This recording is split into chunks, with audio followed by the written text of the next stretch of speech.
I show a simple cane pepper compress that can bring feeling into your feet. Okay. So there's quite a few things they're listed in the book. They're just setting up now. So I think in the break after I give this lecture, you'll be able to get the book. Oh, yes.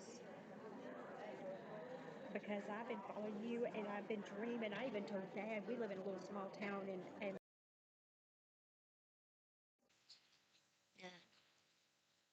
Daddy, Yeah, I mean, we've been through a lot. yeah, Then I was hit by a drunk driver. I just been really just trying to yeah. help. But you keep away from the doctor, keep away from medicine, Okay, and these simple natural remedies. I will. The castor oil will help here, the cane pepper on the legs, and Okay. if you Thanks. and rebounder. I mean, on the feet, the cane pepper on the feet wakes up. Yeah. Sell that in your book? In my book, it shows you how to do it. Okay. And you know, the rebounding, the simple little mini trampoline, Good that evening, gets the folks. circulation 1, 2, going 3. real good. 1, 2, check, check. Testing 1, 2, 3. 1, 2, check, check. No, Testing, just, testing, testing. just 1, keep 2. away. 1. There we go. There we Okay. go. Good evening, folks. Hey, if you haven't heard us before, we are Donna, and we're going to do another instrumental for you. And if you want to sing along while we play it, please do so. Shall we gather at the river?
Good evening. Well, thank you all for coming, and welcome to the DeSozo camp. Some of you may be wondering, what does DeSozo mean? Well, it's kind of an old word that basically means the healing of mind, body, and spirit. And what a great way to describe what this event is about. And we're so thankful for Donna Mold supplying music. It was beautiful, wasn't it? For those of you who are going to be staying here throughout the week, coming to multiple meetings, we have a musical artist and to do a piece before each meeting. So we're really looking forward to that. But I know who everybody's waiting to see, and that's going to be Barbara O'Neill. She'll be out in just a second here. We still have a few people working their way this direction. And we're cleaning off a whiteboard, which, as all of you probably know that follow Barbara O'Neill, she uses a whiteboard, right? Yes. So that is almost ready, and then we will have her come out.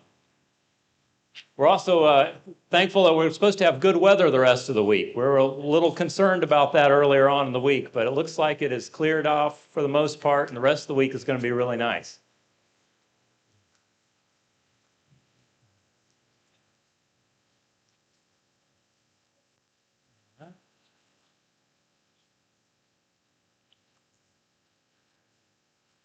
Okay, I think they've just about there? Good, okay.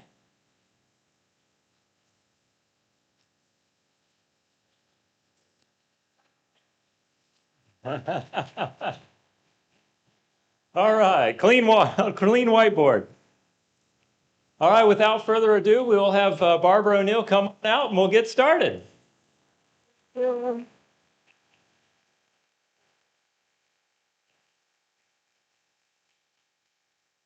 Thank you. We will.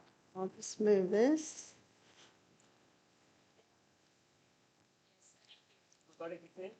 Yeah, and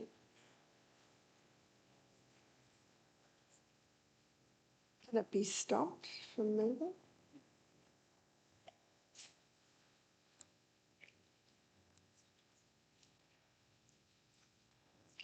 Thank you. So welcome everyone. We're way out in the bush, but people seem to have found us. I think you call it the woods here, is that right? In Australia, we call it the bush. So I'd like to welcome you as we begin our series this week. And what I'm going to be talking about, and I don't usually talk about this on my first class, but we're going straight to headquarters. We're going to be talking about the mind, and I think that no matter what spot that you talk about the mind in a series of health presentations, the mind is always very, very important, because everything that happens in the mind affects the body, and everything that's happening in the body is affecting the mind. The gut and the mind connection are very intricate. You see, the same blood that goes through the brain goes through the whole body, but probably what affects it the most is the nervous system. So all through our body we have a nervous system, but the main concentration of our nerves are in the brain, and then the brain, of course, is connected to the spinal cord that goes down the body, and the nerves that go to every single part of the body are going through the spinal cord. But what I particularly want to look at is the mind. And I read a statement in a book called Education by the author Ellen White, and I read this about 15 years ago, and when I read this, it took me on a journey. And the accumulation of that journey I'm going to share with you. The same power that upholds nature is working also in man. The same great laws that guide like star and atom control human life. The laws that govern the action of the heart, regulating the current of flow of life to the body, are the laws of the mighty intelligence that has jurisdiction of the soul. From him all life proceeds. Only in harmony with him can be found its true sphere of action. To all objects of his creation, the conditions are the same. A life exercised in harmony with the Creator's will, a life sustained by receiving life from the Creator. To transgress his law, whether it be physical or mental or moral, is to place oneself out of harmony with the universe, to invite discord, anarchy, and ruin. The whole of the universe runs according to law. Planet Earth runs according to the law. The human body runs according to certain laws. And in my next class after the break, we're going to have a look at the physical laws that affect the mind. But in this first class, I'm going to be looking at the mental laws. And so when I read this statement, this paragraph, especially that last one really arrested me. To transgress his law, whether it be physical, I'm familiar with physical law as a hydrotherapist, as a herbalist, as a naturopath, as a dietitian, we study law. There's the laws that govern the gut, and we're going to be going on a journey through the gut later in the week. When you adhere to law, there is harmony. Broken law brings disharmony. So physical law, yes, there's many physical laws. Moral law, I'm familiar with the Ten Commandments. The Ten Commandments is the basis for our Constitution, definitely in America and definitely in Australia, and of course the UK. But mental laws, I had not heard of mental laws. And when you look at this statement, to transgress his law, whether it be physical, whether it be moral, whether it be mental, is to place oneself out of harmony with the universe, to invite discord, anarchy, and ruin. Yes, adherence to law brings harmony. Broken law brings disharmony. I was particularly interested in mental law. You see, I used to work as a psychiatric nurse.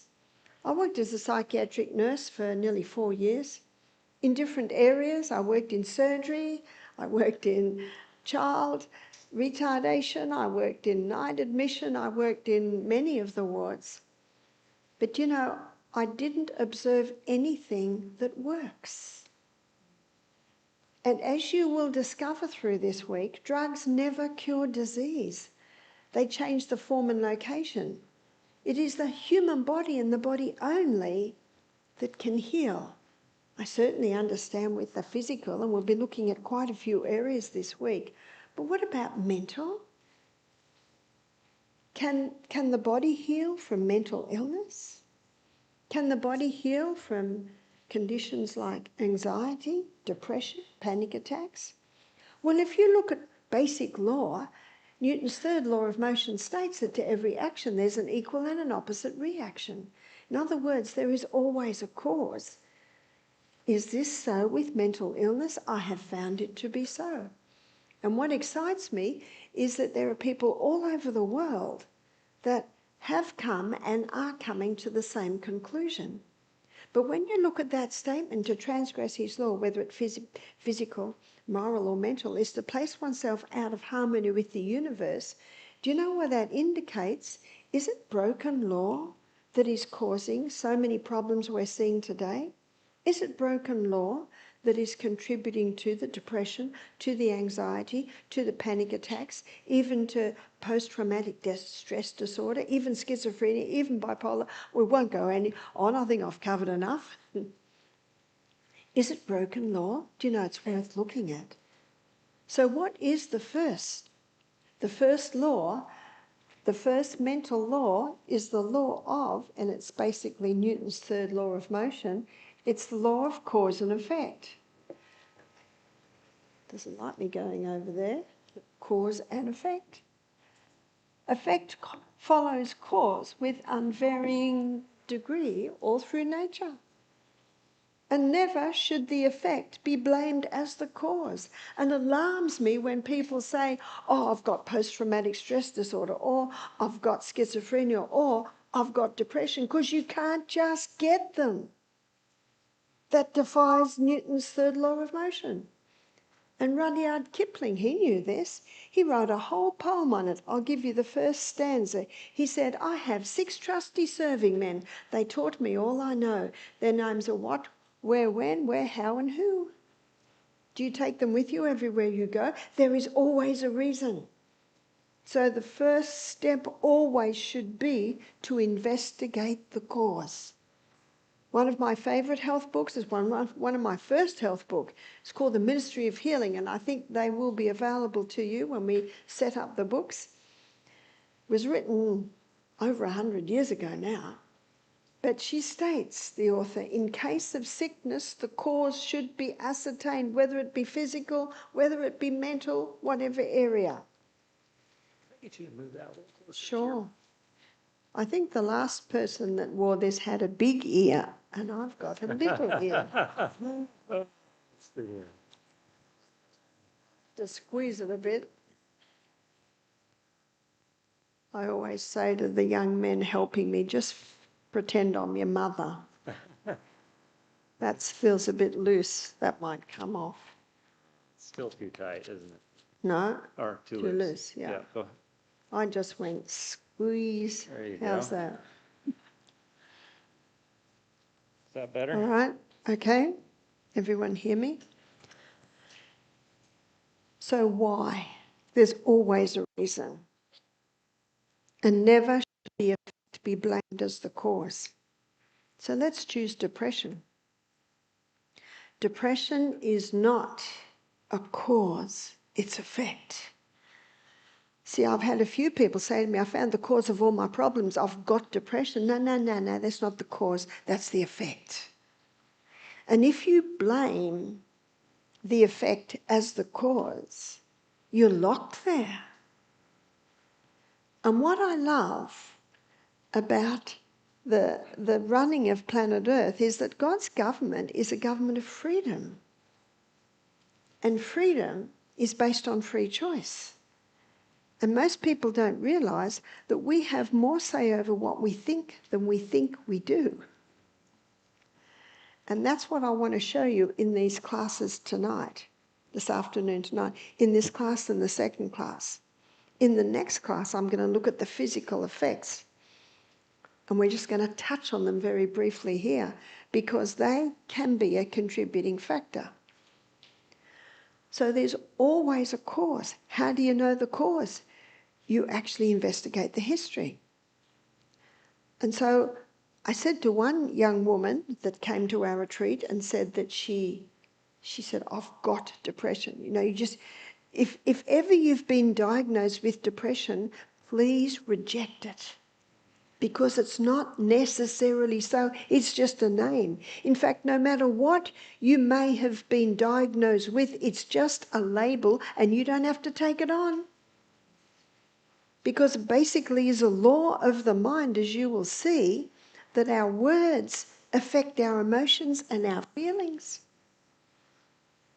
And if God's government is a government of freedom, do you know what that means? We can say no, thank you. So if the authorities have given you a title, you know what you can say? Thank you so much for your opinion. Because that's what it is. It's an opinion. He doesn't know you. I believe that God designed everyone to be their own doctor. Because only you know what you've been through. Only you know how you feel, and only you know how different things affect you, how you respond to different things. There is no one as qualified as you to be your own doctor. Now, you might go and get some opinions, but you don't necessarily have to take them on, because sometimes they get it wrong. Cause and effect, there is always a cause. You investigate the history. When did it begin? So when this young girl said to me, she was 30, I've got depression. I basically put that aside. I said, maybe not. Do you know what I've just done? When I said maybe not, I started a pathway. You see, this is what makes up our brain is nerve cells. And the nerve cells have receiving stations. These are the receiving stations. They're receiving messages from other nerve cells. Comes down the arm. Here's the arm, called the axon, into the boutons.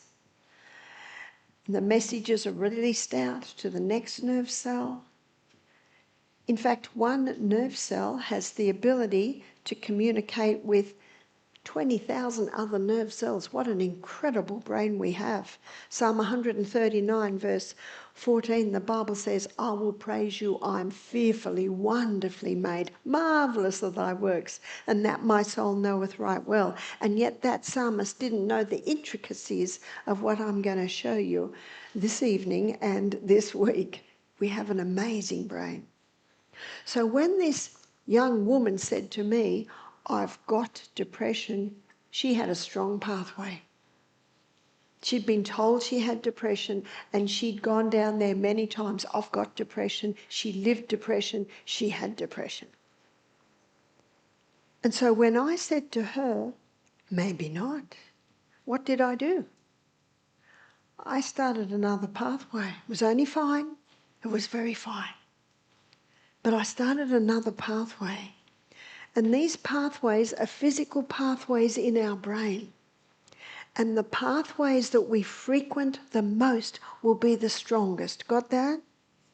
And we are creatures that go down the paths of least resistance. Which is the path of least resistance? Oh, that's the well-worn pathway. And I wanted to shake up that pathway a bit. I wanted to make it so it wasn't so comfortable. And the first thing that actually contributed to disrupting that was when I said, maybe not. Maybe not so. But then I moved on. I said, when did this begin? When did you first start seeing signs of this? She said, oh, at 13. Aha, what happens at 13? Puberty. Tomorrow we're going to be looking at hormones, and you will see that the hormone that gets disrupted is progesterone. And progesterone has a nickname. Progesterone's nickname is happy hormone. And we're going to be looking tomorrow at how there are many exposure to chemicals, exposure to the contraceptive pill.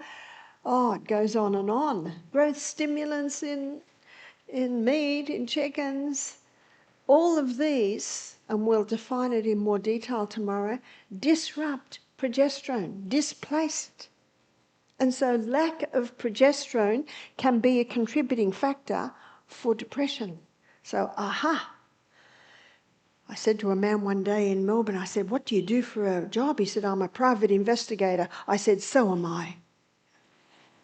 We should all be private investigators. I want to know why. Do you know God put it in our brain to want to know why? So, aha, I had my first point. But what you will find this week, it's not usually one thing that causes a problem. It's a bit of this, it's a bit of that, and it can be a bit of this, and it can be a bit of that.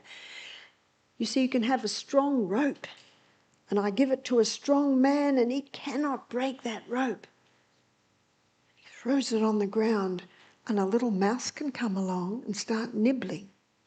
Start nibbling thread by thread by thread by thread. And that little mouse that strong man could just stomp on and wipe out in a second, that little tiny mouse can break that rope. And there's only one way to join that rope. and that is to join every thread, join every thread.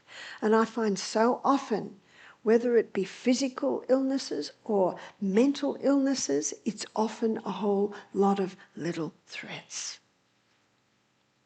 So when this girl said to me, puberty, aha, here's the first thread.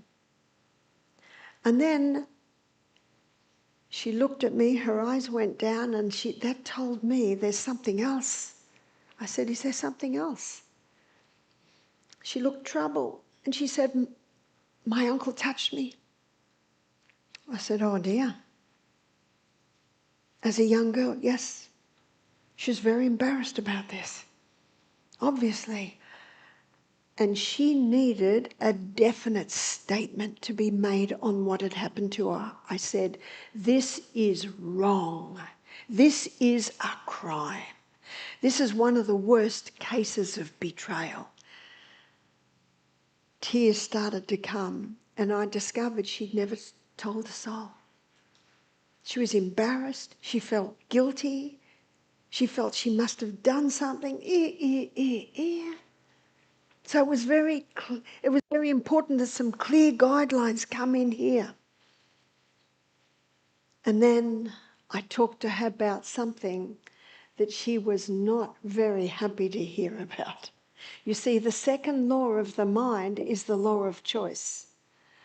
And a very important choice when someone has been hurt, abused, betrayed, is forgiveness. I said, have you forgiven your uncle? She looked angry. She didn't understand. She didn't understand that this brain, and this is a very simple drawing of our brain, the front part of the brain is where our reasoning powers reside. It's where judgment takes place. And it's where our intellect is. This is also where we make our decisions. It's called the will. And the will is the governing power in the nature of matter. It's the power of decision or of choice. So I was coming in appealing to her reason, judgment and intellect. I said to her, forgiveness will cut the chains that bind you to that painful past. It will give you wings, it will give you healing. But something was holding her back. It's our limbic system. And the limbic system is often called the e-brain. And the reason it's called the e-brain is because it's the emotional brain. So the emotional brain will say, don't you dare forgive him. He doesn't deserve it, but it's got nothing to do with it. That doesn't make sense using your reason, intellect and judgment. No one can free him but himself. But when you make the choice to forgive, you free yourself from the chains that bind you to that painful past. It will give you wings. Forgiveness is the only prescription in the entire universe that has the power to break the chemical bonds of hostility, anger, and hate. And what I explained to this young woman was that forgiveness is a prefrontal cortex decision. If you wait till you feel like it, you will never do it. You will never do it. The pain often goes too deep and too great. I liken the emotions like a wild horse. They go up and down, all over the place. But God has given us the prefrontal cortex, the frontal lobe. That's our board of senses. That's our board of critiques. Just do it. Because the third law of the mind states that our words affect our feelings. Don't wait till you feel like it. It'll never happen. Just do it. Because our words affect our feelings. I spoke for a while to this young woman, explaining to her this, explaining to her how it's a prefrontal cortex decision. No wonder you don't feel like it. She's suffered too long with this. She's been in chains too long, bound too long. And in that little book, The Ministry of Healing, there's a chapter called Mind Cure. And the author says grief, anxiety, discontent, remorse, guilt, distrust can all break down the life forces and invite decay and death into the body. Her latest diagnosis after depression was post-traumatic stress disorder. The doctor knew something had happened to her, but she did not want to share with this male doctor what had happened to her. So then she's given another label. How many labels are we going to get? Reject your label? It's not you. And unfortunately, when a person is diagnosed with that, their feelings follow. They think, well, this must be me. No, no, no.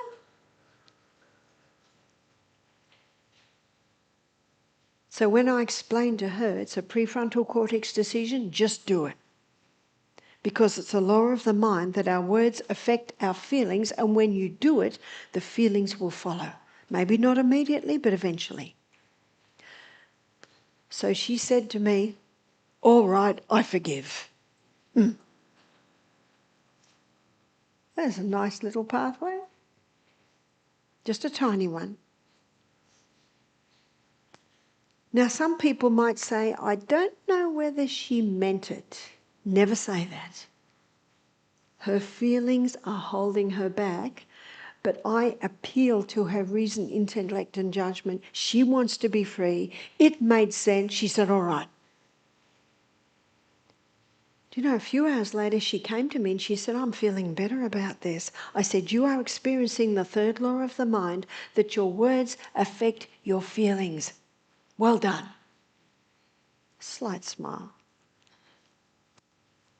The next day she said, I don't feel like it today. I said, no wonder. This is happening to you because of what happened in time past. You'll get over it.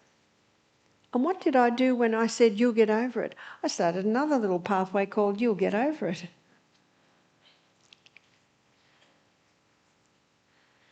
Little by little, as the days went by, she felt stronger and stronger. Little by little, she started to go down the new pathways of this is not me, the new pathway of I have forgiven. And because she stopped going down the old pathway, look what happened to it. It got less and less. How long does it take before the new pathway, let's call this the forgiveness pathway, how come before that one's bigger than the old one? 21 days.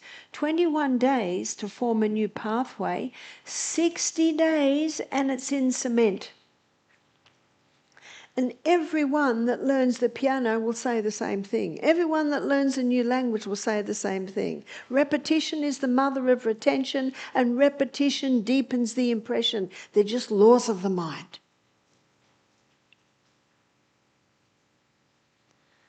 I saw this girl freed.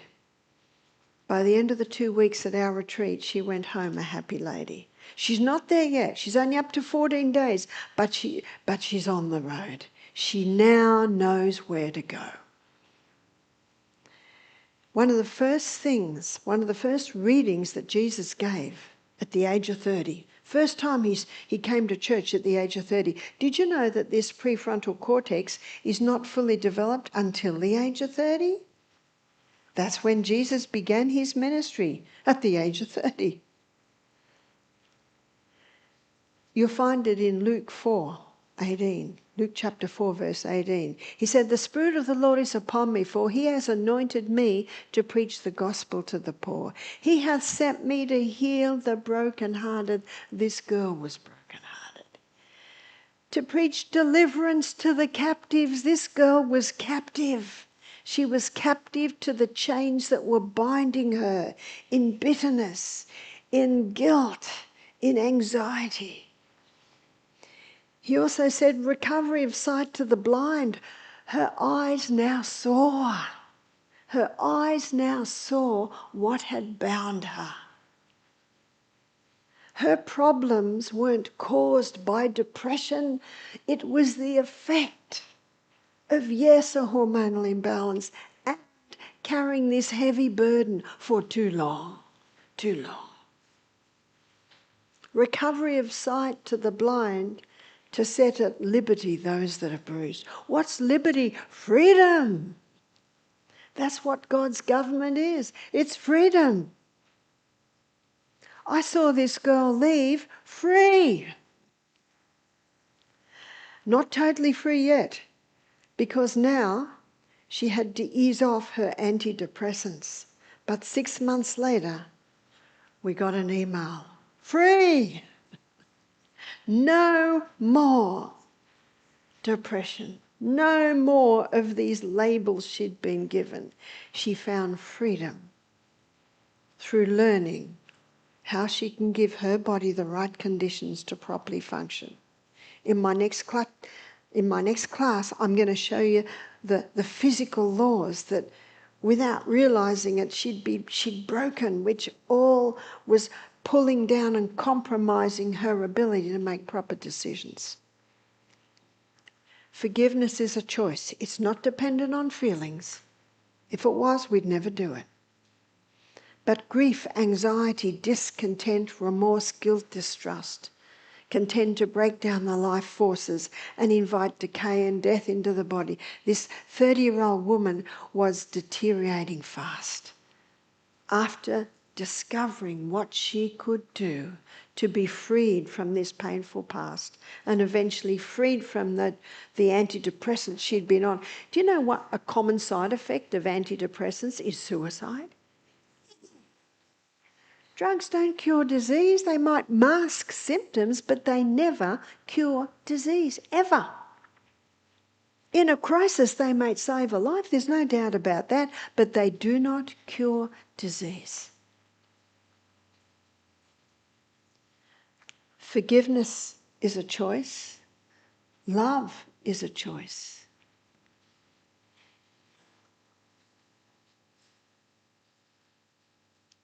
This young woman desired to get married and have children, but she was too scared to go into any relationship because she was so emotionally unstable. Do you know what I heard a year later? She was with a young man, they were planning to get married. I just saw this woman freed. There is no need that these chains bind us. Love is a choice. It's a principle. I trust most people realise the movies are wrong. Love is not a feeling. Love is a principle. And when we choose to love, it should be according to reason, judgment and intellect. And that's also where we choose to know God. According to reason, judgment and intellect. And at the age of 26, I began to read the Bible. I wanted to know who is God and what is he like. And I didn't want to be influenced by any religion, by any person. So I decided to read this for myself. I started in the Old Testament and I got quickly bogged down. I come to the part where Aaron held Moses' arms up, the Israelites won the battle, but if his arms went down, they lost the battle. I didn't know what all that was about. And then a friend said to me, Barbara, skip the Old Testament for now. Go to Matthew, Mark, Luke and John, where you will read the stories of Jesus. And the stories of Jesus won my heart. And the psalm says, it's Psalm 34, verse 8, it says, "O taste and see that the Lord is good. Blessed is the man that trusteth in him." Now that's a challenge. Just have a taste. So I thought, okay, I'm just going to have a taste.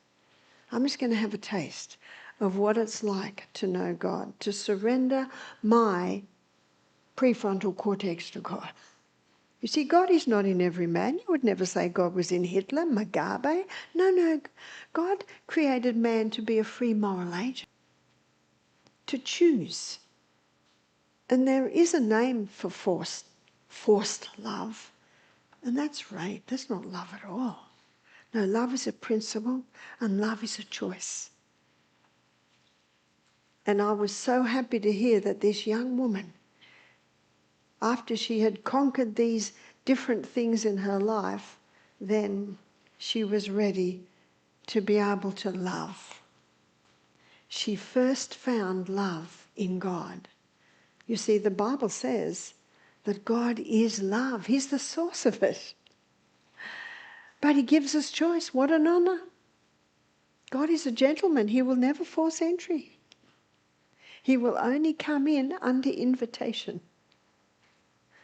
And in Revelation 3, verse 20, there's a beautiful illustration where Jesus is saying, "Behold, I stand at the door and knock, and if any man hear my voice and open the door, I will come in and sup with him and he with me." Beautiful illustration. But notice what it says, "Behold, I stand at the door and knock, and if any man hear my voice and open the door," who opens the door? We do. "Then he will come in." So what a beautiful illustration in Psalm 34 verse 8. "Oh, taste and see that the Lord is good. Blessed is the man that trusteth in him." Love is a choice. Forgiveness is a choice. Our words affect our feelings, so be very careful on the words. Be very careful on your words. They affect your feelings and they affect the feelings of everyone who hears your words. A lady said to me one day, "I can't sleep, I can't sleep, I can't sleep." I said, "Don't say that anymore." She said, "Well, why not? It's true." I said, "Because every cell in the body's listening. And you know what they're saying? Looks like we can't sleep." You can do so much by your words. And I'm so glad, I thank God every day that we will think it before we say it. Aren't you glad? Because we have the opportunity to cut that thought. It need not become a word. And as a homeschooling mother, I gave birth to 6 children. When Michael and I married 30 years ago, he had 2, I had 6, we have 8. I homeschooled 8 children. And it's so thankful was I to know that I need not express that word. I need not express that thought. It need not become a word. And that's why the next law, it states that your words reveal your feelings and they cannot all come out. Some say it's your right to speak your mind. It's your obligation not to speak your mind, because you don't know the effect of your words. In that little book, The Ministry of Healing, she says there's a wonderful power in silence. If you can't think of anything nice to say, what do? Whistle, sing.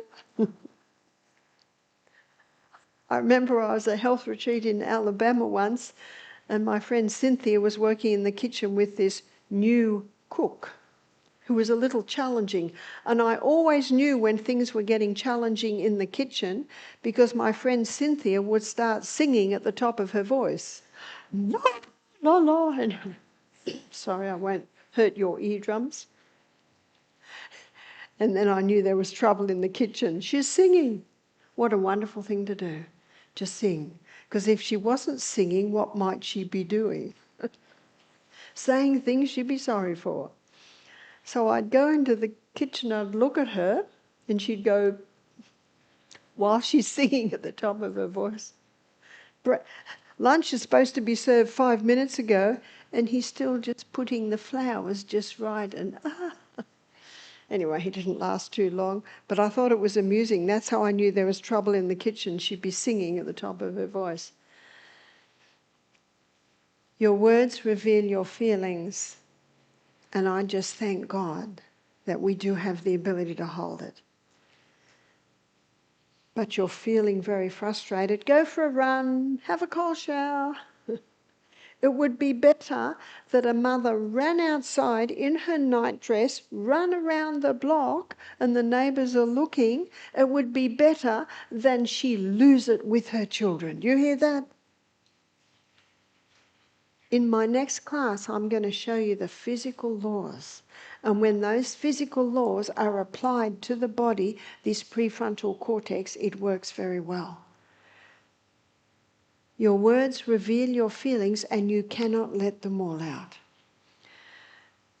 The 5th law is the law of adaptation. And the law of adaptation states that we have a changeable brain. They've only acknowledged that probably in the last 20 years. It's called soft-wired or neuroplasticity. We've got a changeable brain. And yet the Bible talks about it. The Bible that was written many, many, many, many years ago. In one Proverbs, two Proverbs talk about the changeable brain. One is, make no friendship with an angry man, and with a furious man thou shalt not go, lest thou learn his ways and get a snare for thy soul. I think that's in Proverbs 22:24. And the other one is Proverbs 13:20, where it says, he that walketh with wise men shall be wise, but a companion of fools will be destroyed, because of the law of adaptation. So be careful who you're with. Be careful what you're watching. Be careful what you're reading, because it's all having an effect. And be careful what you're saying, because that has an effect. And because of the law of adaptation, our brain has the ability to grow and our brain has the ability to shrink. And most people don't realise that they are choosing the growth and they are choosing the shrinking. Page 127 of the book Ministry of Healing, she says, the only hope of better things is the education of people in the right principles. And that's why I do what I do. Because many are sick through ignorance, physically and mentally and emotionally. So the law of adaptation is vital because we have a changeable brain. I have a friend who's an American and she lives in Australia. She's lived there for 25 years. She married an Australian man. She still has her American accent. Probably you wouldn't think it was very American, but we in Australia think it's very American. She has 4 children. She homeschooled them out in the bush. They all have American accents and they've never been to America. Because all their life they're with a mother with an American accent. It's the law of adaptation. So I'm going to give you a terrible growing scenario and a wonderful growing scenario.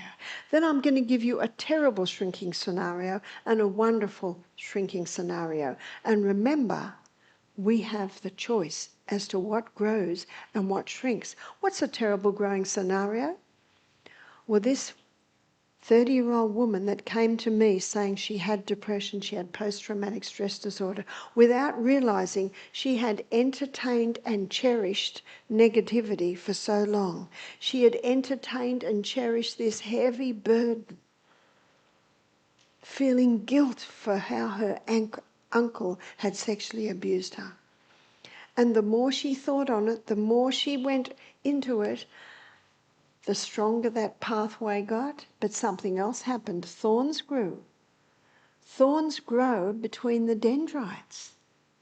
And that's a growth we do not want.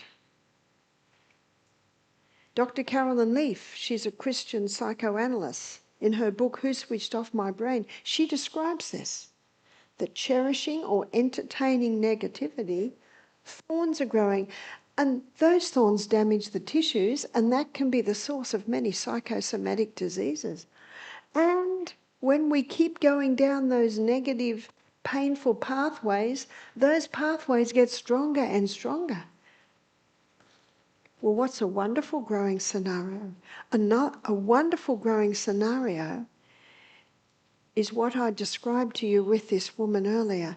She had a strong pathway to resentment, guilt, remorse, distrust, and she grew another pathway. That's the good news. We can be growing new pathways right up until the day we die. They used to say that our mind was hardwired, set. Thus the old saying, you can't teach an old dog new tricks. Wrong. They've proven that to be wrong. It's as simple as this. If you say you can, you will. And if you say you can't, you're right, you won't. Let's concentrate on the will pathways. That's why the lady said, I can't sleep, I can't sleep, I can't sleep. I said, don't say that anymore. She said, well, what'll I say? I'm going to try. I'm going to try. I'm going to try. And you know what all the cells listening think? Oh, we're going to give it a try. So you can be growing new pathways till the day you die. This is one nerve cell, and our brain has 1 trillion. And one nerve cell has the ability to develop 70,000 dendrites. How do we grow a new dendrite? We learn new things. I think you're going to grow a few this week. Every time we learn something new, we grow another dendrite, another dendrite, another dendrite. We should constantly be learning new things. My husband learnt to fly a helicopter. I think it was in his late 50s. I think he grew a lot of dendrites then.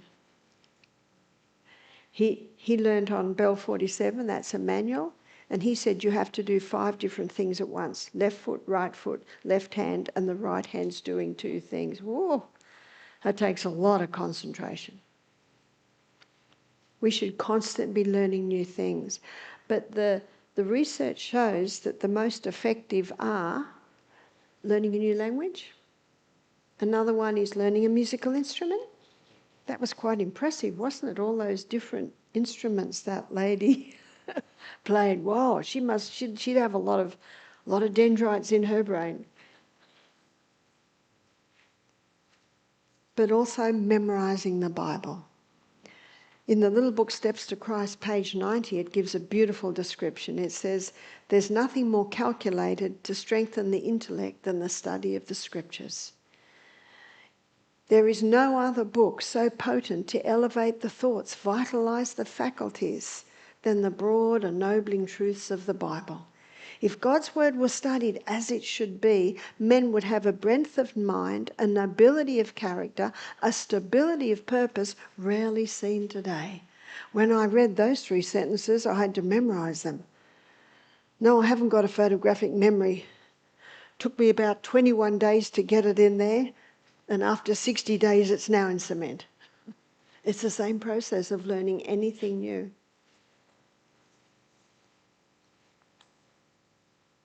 When that brain cell dies, it does not regrow.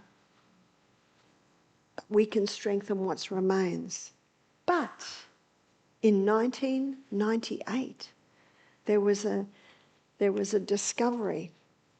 They discovered the brain-derived neurotrophic factor, and the brain-derived neurotrophic factor stimulates neurogenesis. What's neurogenesis? Neurogenesis is new brain cells. This was an exciting discovery because it has always been acknowledged when that brain cell dies. What kills it? Alcohol kills it. Many drugs kill it. Mercury kills it. But they now have discovered brain-derived neurotrophic factor. So I know you're on the edge of the seat. How can we get it? How can we access it? 3 shockers. 3 shockers. One shocker is finishing your hot shower with cold or diving in a cold pool every morning. I was in Scotland last week. I stayed in the Trump Turnberry, incredible, overlooking the Scottish Sea.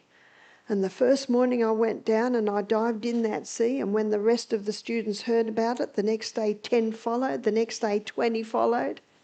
It's cold, very cold.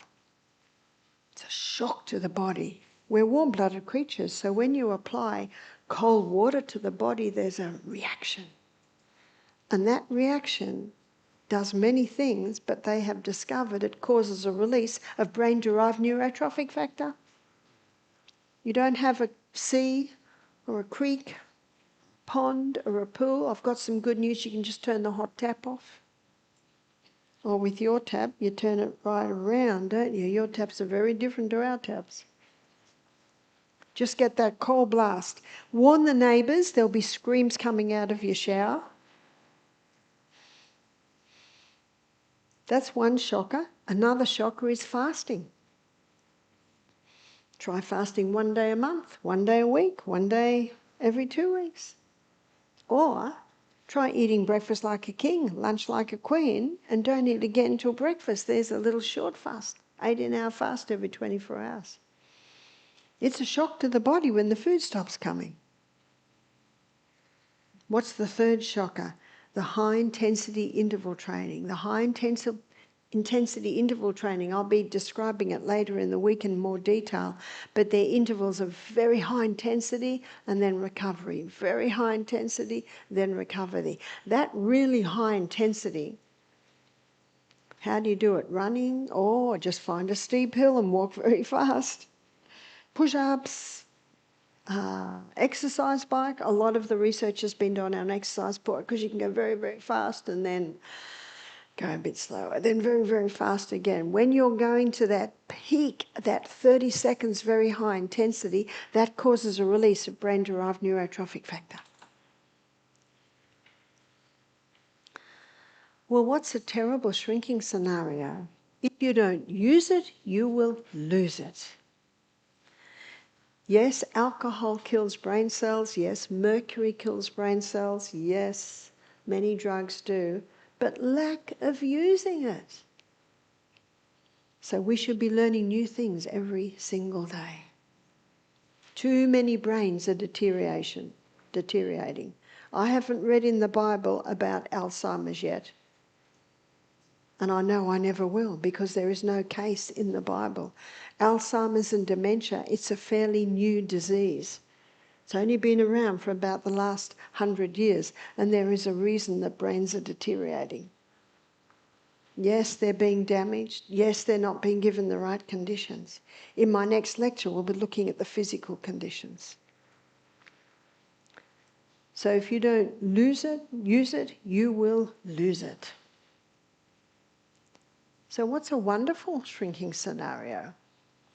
When we make the decision to forgive. When we make the decision to forgive anyone who's ever hurt us in our life, misunderstood us in any way, used, abused, whatever it be. When we make the decision to forgive. That's the first point. The second point for what I'm about to show you can happens in the early parts of the night, particularly between 9 and 10, 10 and 11, 11 and 12, and a little bit from 12 to 1. So those early hours of the night is when our glymphatic system is the most active. The glymphatic system is made up of glial cells, and those glial cells are the brain's vacuum cleaners. When we make the decision to forgive, it stimulates the glial cells to start cleaning up. What do they clean up? The thorns. The research now is showing that forgiveness has a physiological effect to cleanse the brain. And that's why when that 30-year-old girl finally, I talked her into it, of choosing to forgive the uncle who'd sexually abused her.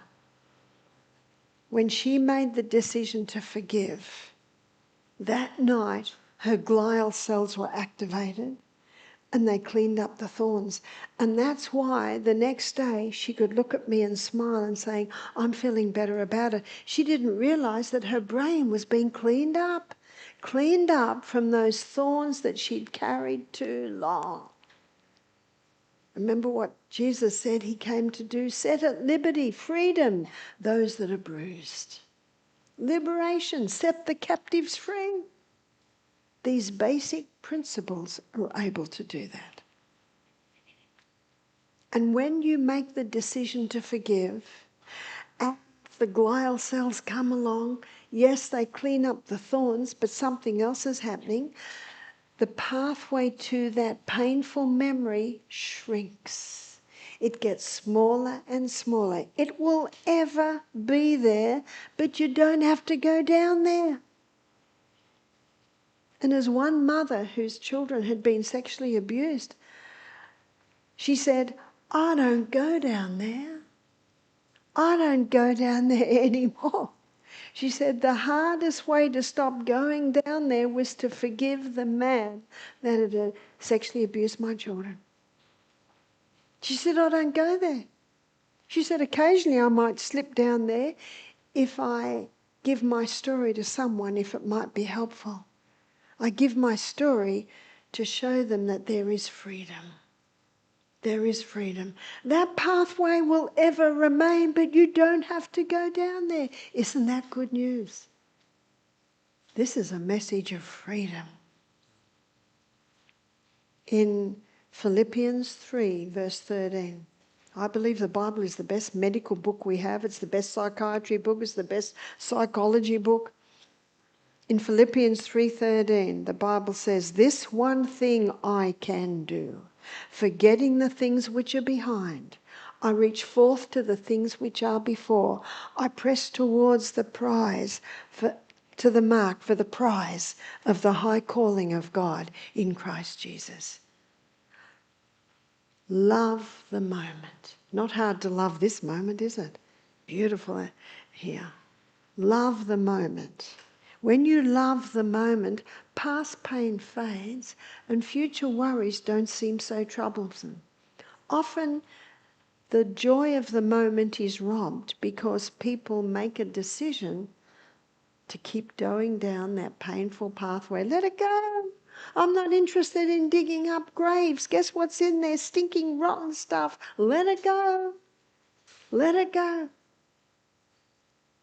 So when the Bible says in Philippians 3:13, "This one thing I can do, forgetting the things which are behind, I reach forth to the things which are before. I press towards the mark for the prize of the high calling of God in Christ Jesus." What's that high calling?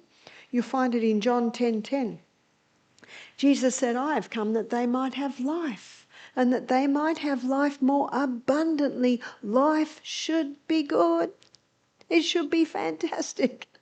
A. Milne, the poet, said, "The world is full of so many things, we all should be as happy as kings." But many are bound down by the chains that are binding them to a painful past. This evening, you have learned how to cut those chains. Isn't that good news? And I have seen many people freed from physical illness by making the decision to forgive. From mental illness, from emotional illness, from post-traumatic stress disorder. Let it go. You can't change. You can't change what happened, but you know what you can change? The way you see it. No wonder when Peter said to Jesus, "How often shall we forgive? 7 times? Peter thought he was being very generous. What did Jesus say? 70 times 7. And the reason he said that, because it's the best selfish decision that you will ever make. Because it's a decision that frees you. The last law is the law of diversion. And the law of diversion states that when something is so firmly denied as to refuse any hope for it, the brain has the ability to divert to other pursuits. Don't you love that law?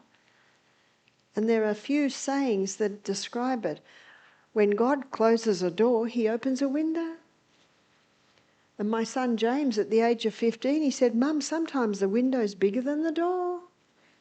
I said, "Good thinking, James." At 15, his prefrontal cortex is only half developed. And as you'll see in my next lecture, it can be developed. But an Italian man said to me, no, Barbara. In Italy, we say when God closes one door, he opens 2. But many sit at that closed door, mourning and regretting the shut. Accept the shut and look for what God's got planned for you next. That the trials in your life not be rocks to crush you, but stepping stones to greater things. And I'm sure we can all testify that some of the hardest things in our life have been stepping stones to the greatest things in our life. And if you look at the pure white lily sitting on top of the pond, the lake, and you dive down deep and you'll find its roots are in the slime and the muck at the bottom of that lake. And that has been part of producing this beautiful white, pure white lily. And every rose farmer knows that stinking old manure at the roots produces beautiful roses. It's actually one of the principles of life. So when the door's shut, yes, there is a time to mourn. Ecclesiastes chapter 3 says that. Ecclesiastes chapter 3, it says, there is a season and a time for every purpose under heaven, a time to be born and a time to die, a time to plant, a time to pluck up that which is planted, a time to kill and a time to heal, a time to break down, a time to build up, a time to weep and a time to laugh, a time to mourn and a time to dance, a time to cast away stones, a time to gather stones together, a time to embrace, a time to refrain from embracing, a time to get and a time to lose. It's time to lose those thorns. Time to get and a time to lose, a time to keep and a time to cast away. You can cast them away tonight. A time to love and a time to hate, a time of war and a time of peace. There is a season and there is a time for every purpose under heaven. Let's look at that last sentence again. To transgress his law, whether it be physical. Now, next class, we'll look in detail at the physical. Whether it be physical, whether it be mental, whether it be moral, is to place oneself out of harmony with the universe, to invite discord, anarchy, and ruin. Adhering to these mental laws will give us mental clarity, will give us mental and emotional freedom. That's the good news. Rome wasn't built in a day. 21 days to form this new pathway, and in 60 days it'll be in cement.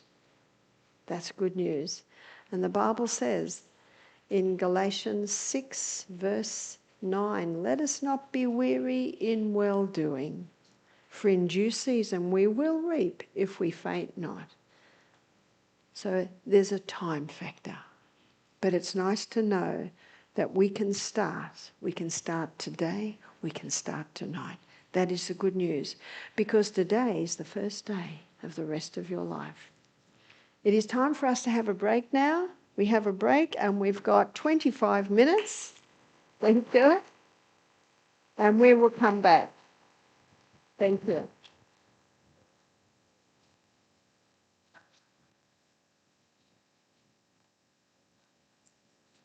Just to let you know, there is a couple of food trucks up there on the, if you go out to the left, there's a couple of food trucks up there if you're hungry.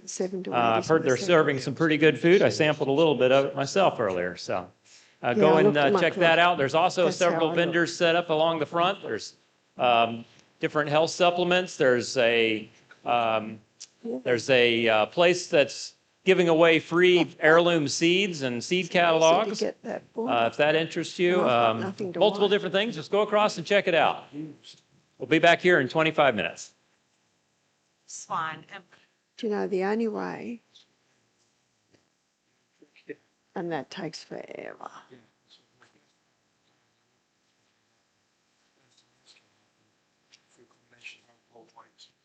Good. So even just if I could have folded up kitchen paper, paper towels, but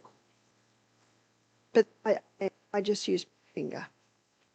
But that can all come off.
Test, test, test. Testing, testing, testing,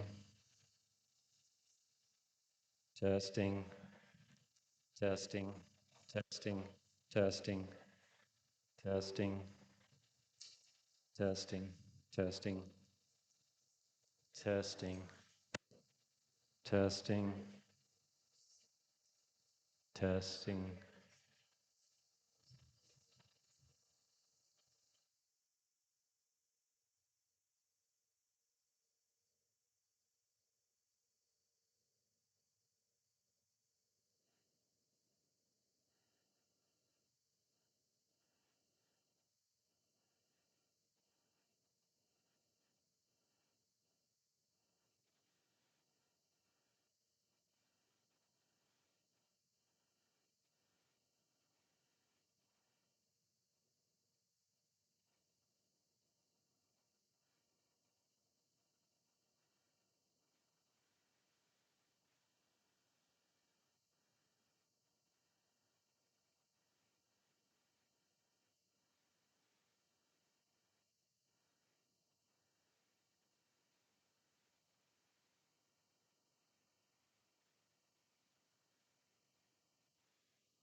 Test, test, mic test. 1, 2, 3. 1, 2, 3. Testing.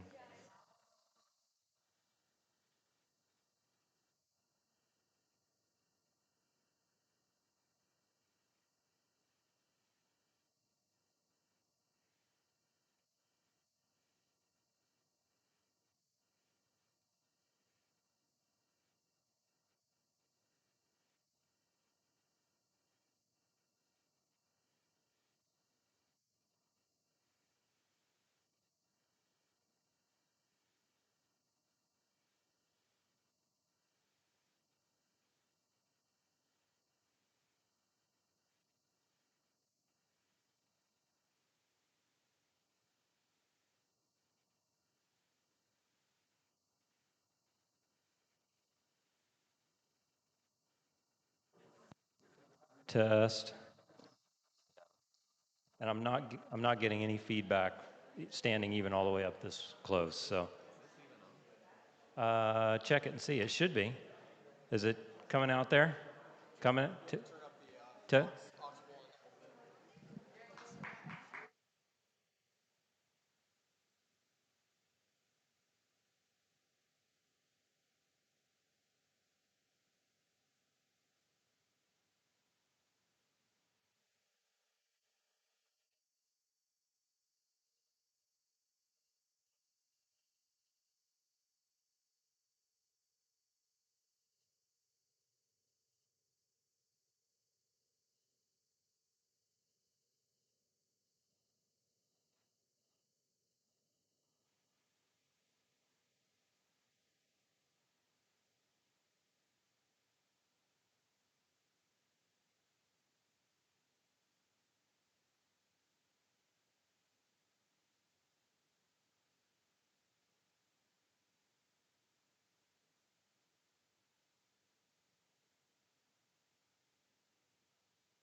Test.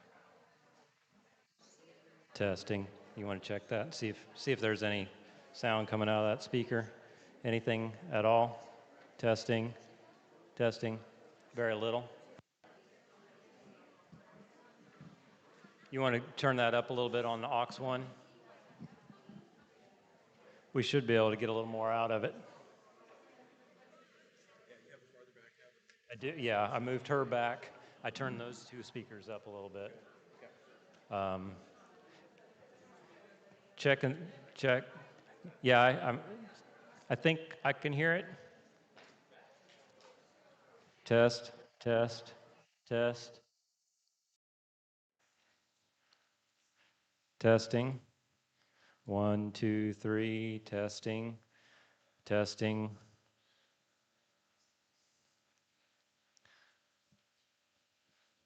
All right. We'll try to dial the sound in a little better. Keep talking. Just keep rumbling away, huh? Just so everybody else just ignore me as I talk. Matt, you're still adjusting it, right? All right. Is that sounding better? Okay. I'm not hearing any feedback, so. All right. Sure. Okay. Perfect.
I think these are just up a little bit too hot. Red and yellow. A little too hot.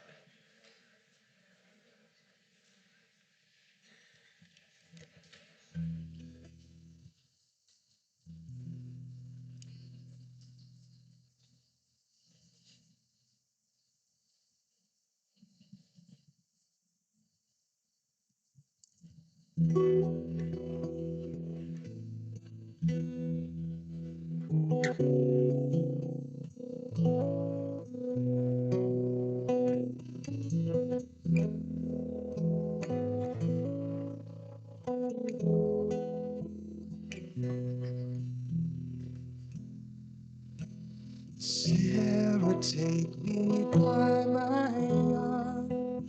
Tomorrow we came bound, where westward sails the golden sun, and Hebron's hills are amber ground. So bid your troubled heart be still. The grass, they say, is soft and green. The trees are tall and honey filled. So Sarah, come and walk with me. Like the stars across the heavens front, like the water in the desert sprung, like the grains of sand on any suns. Oh, Sarah, fair and barren one, come to Canaan, go.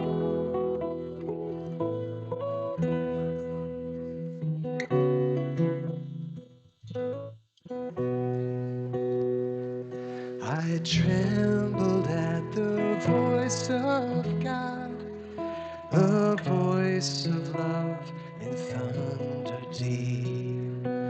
With love he means to save us all, and love has chosen you and me.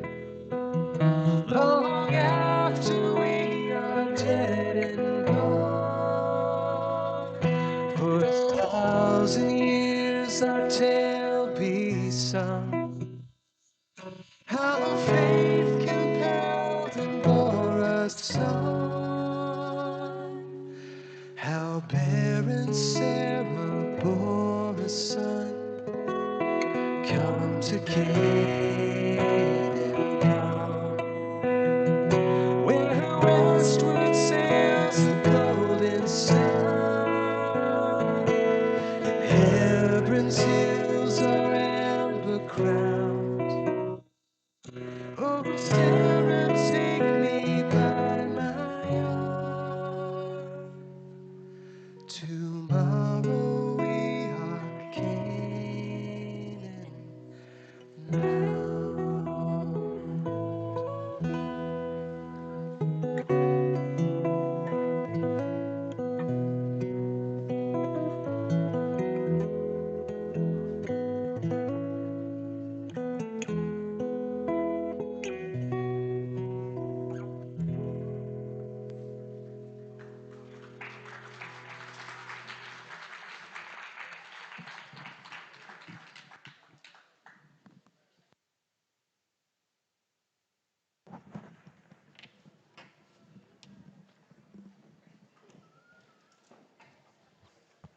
What a beautiful song. Thank you so much.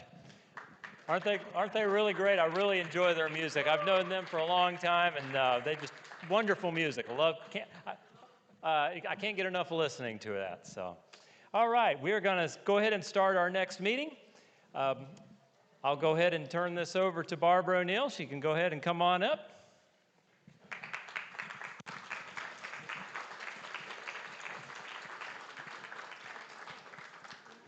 All right. Thank you.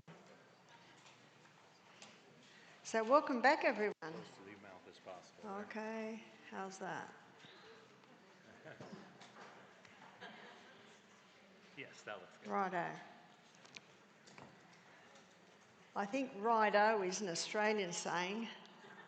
I was in a shop one day and they said something. I said righto, and they said what? Righto, we're ready to go. So thank you for that beautiful music.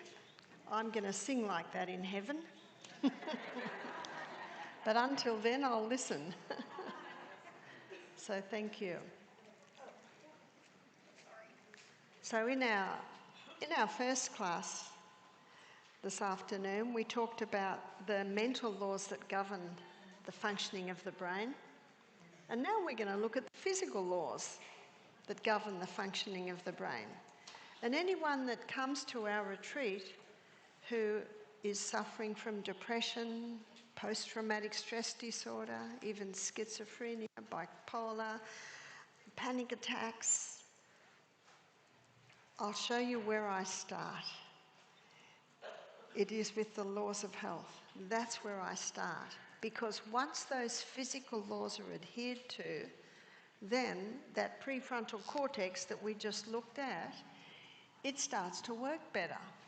So here's the brain, and the front third of the brain is the prefrontal cortex. This is where the intellect is, as we looked at. This is where our reasoning powers reside. This is where intellect is, and this is where we make our decisions. And our decisions determine our destiny. As we saw in our last class, it's not what happens to you, it's what you do with it. It's as simple as this. If you say it's good, it will be. If you say it's terrible, it will be. So it's all the way that you see it. The rose bush has beautiful roses, but it also has thorns. And if you only concentrate on the thorns, you can totally miss the beauty of the flowers, the beautiful roses. Every relationship has thorns and roses. Every situation in life has thorns and roses. It's what you concentrate on that will determine how you see it. So let's have a look at these physical laws. The first one is sunshine. So how does sunshine affect the functioning of the prefrontal cortex? Our eyes are an extension of our brain, and our brain needs sunshine, and it gets sunshine through the eyes. I never suggest we look at the sun, but just being outside, those ultraviolet rays from the sun go through neurochemical pathways, hit the pineal gland, and boost serotonin. If you're feeling sad, go out in the sunshine, because those sun's rays can have an effect to boost serotonin, our mood hormone. Don't you feel good on a sunny day? Everything's brighter on a sunny day. There's no doubt about that. But most people don't realise the rays of the sun going through the eyes go straight through to the pineal gland and cause a boost in serotonin. Our eyes need sunshine. There's a book by Dr. William Bates called Better Eyesight Without Glasses, and he says that the eyes can't have too much sun. Isn't that interesting? In fact, some of the authorities today are telling people not to get their eyes in the sun. Is that right? It's not the sun that's causing the problem. The sun's been there since time dot, since the creation of the world. People have always been outside in the sun. And in Ecclesiastes chapter 17, verse 11, the Bible says, "Truly the light is sweet, and it is a good thing for the eyes to behold the sun." That's what the creator of this body wrote. It is a good thing for the eyes to behold the sun. Know that the sun isn't causing a problem to the eyes. And if you're in a dark room and you come out into bright sunlight, it's hard, isn't it? Well, there's a way you can get your eyes used to the sun if you've been in a dark room and you can come out, is you close your eyes and tip your head up and look at the sun, but your eyes are closed. The sun's rays go through the skin and they help the eyes get used to the sun. You only have to do it for maybe 20 seconds and then put your head down and open your eyes, and your eyes will be used to the sun. Your brain needs sun, the prefrontal cortex needs sun, and it gets it through the eyes. Our brain is a hydroelectric system. No hydro, no electricity. From the neck down, our body is 75% water. From the neck up, we're 85% water. In a dehydrated brain, that brain can develop negative thought patterns. So drink. But our cells, so here we are, we're coming over to our nerve cell again. Remember, we have 1 trillion of these in our brain, and inside the cell are the energy cycles. And we're going to be going inside the cell many times this week. I call the inside working of the cell the CBD, the Central Business District of the human body. And inside, we've got our little energy cycles, and those little energy cycles require water. Every single function in the body requires water. While you're sleeping at night, those cells shrink up, allowing for more water to go around them for the cleanup to happen under the action of the glymphatic system, which we looked at in our last class. So water is vital for the proper functioning of the brain. And I have found with many people who are suffering from anxiety, panic attacks, bipolar, schizophrenia, depression, they are commonly dehydrated. When I worked as a psychiatric nurse, the patients hardly ever drank water. They drank Coke, they drank tea, they drank coffee, but not water. Coke, tea, coffee, all contain dehydrating agents. So they're actually dehydrating you even more. And if someone's on medication, they need more water because of the dehydrating effect of medication. You see, that's what they do in psychiatry today. Psychiatric hospital, the people are brought in because they're going off the deep end. And the first thing we do is just inject them, and in the old days, they put them in straitjackets. But today, they just inject them, and they drug them. In fact, I can tell if someone's on psych medication, they're almost like this. They turns them into zombies. Takes away their love, their hate, their creativity. If they're a musician, they can't play very well anymore. And then someone would say, well, Barbara, would you have them go off the deep end? Well, that's two extremes, going off the deep end and being totally drugged out. There is another way.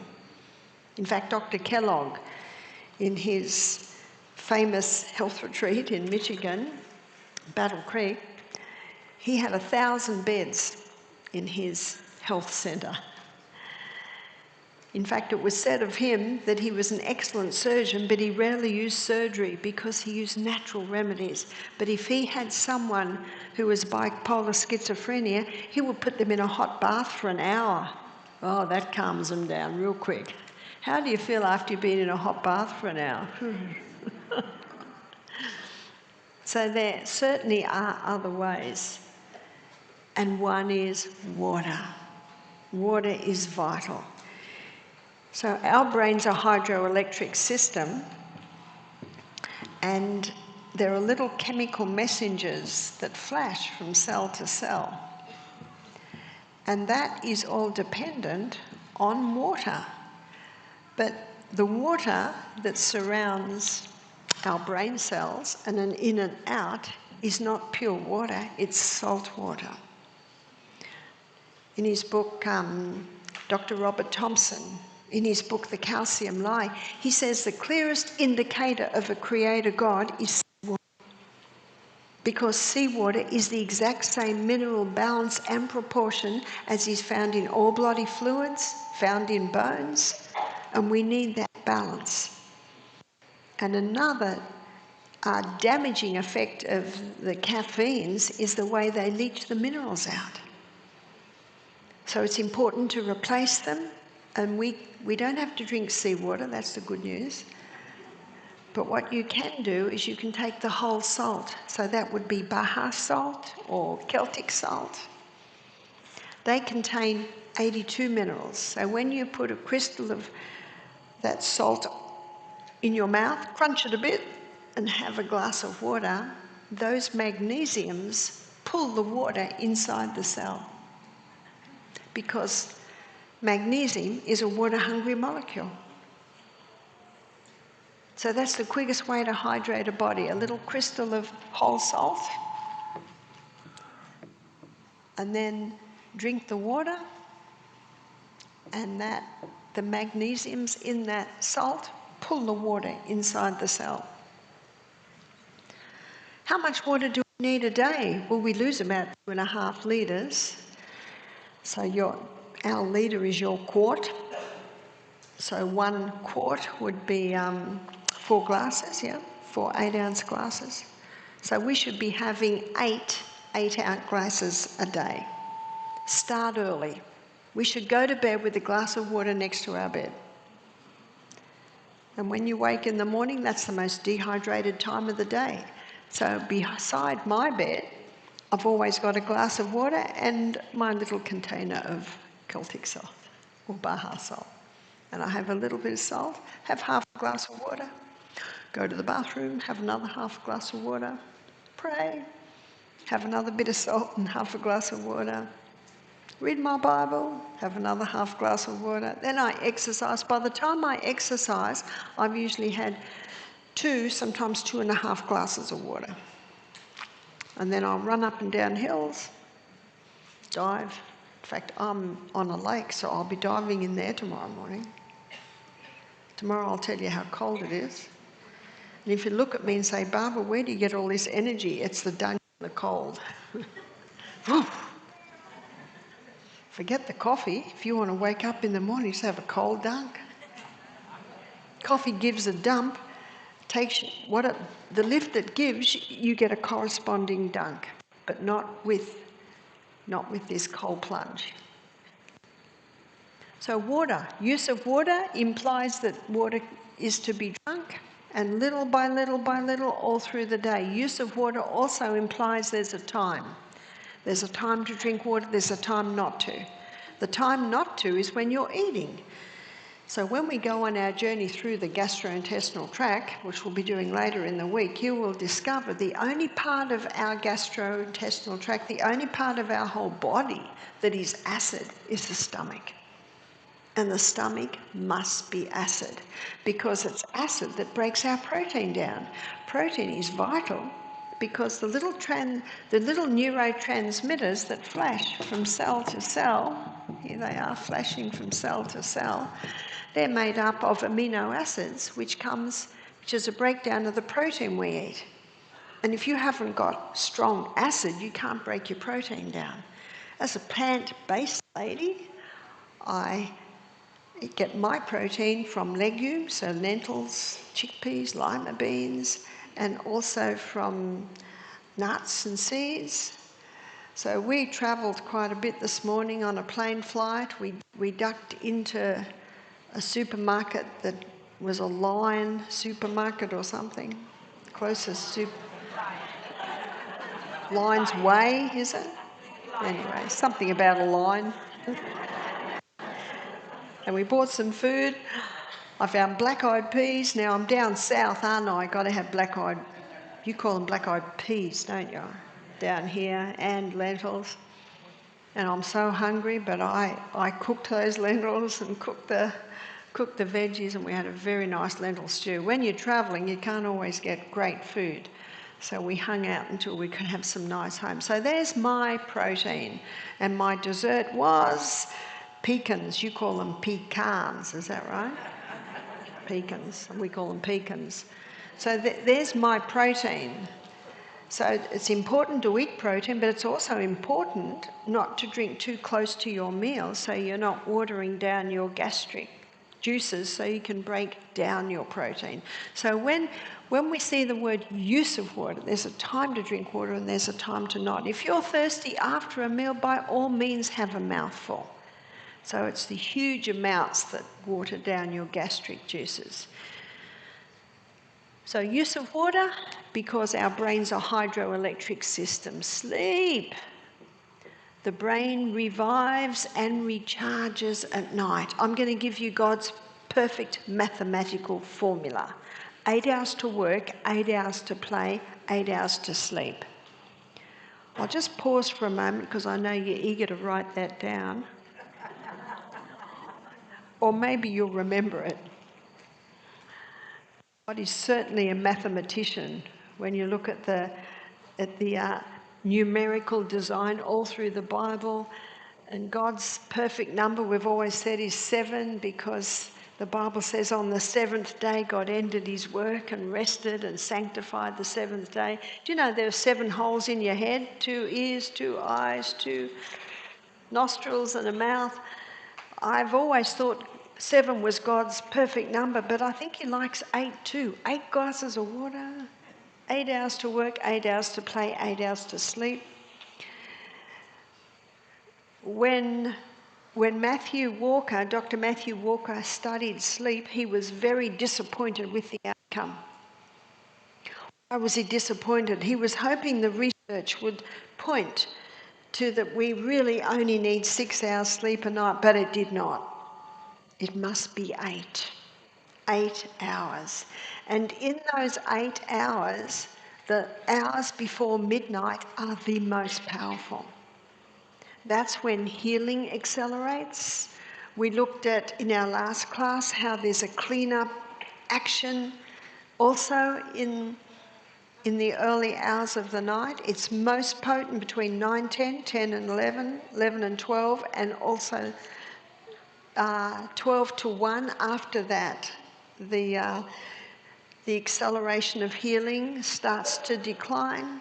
The clean-up team starts to decline. There are other actions that kick in there, but the clean-up team is very, very important for a few reasons. We looked at how it can clean up any little thorns that might develop if we have entertained or cherished negativity, but there's something else. When people have Alzheimer's and dementia, they've done postmortems on them, and they have discovered there are little amyloid plaques build up in this front part of the brain. Remember, that's the prefrontal cortex where our intellect, reason and judgment take place, and our decision-making faculties. So if someone has dementia, how's their intellect, reason and judgment?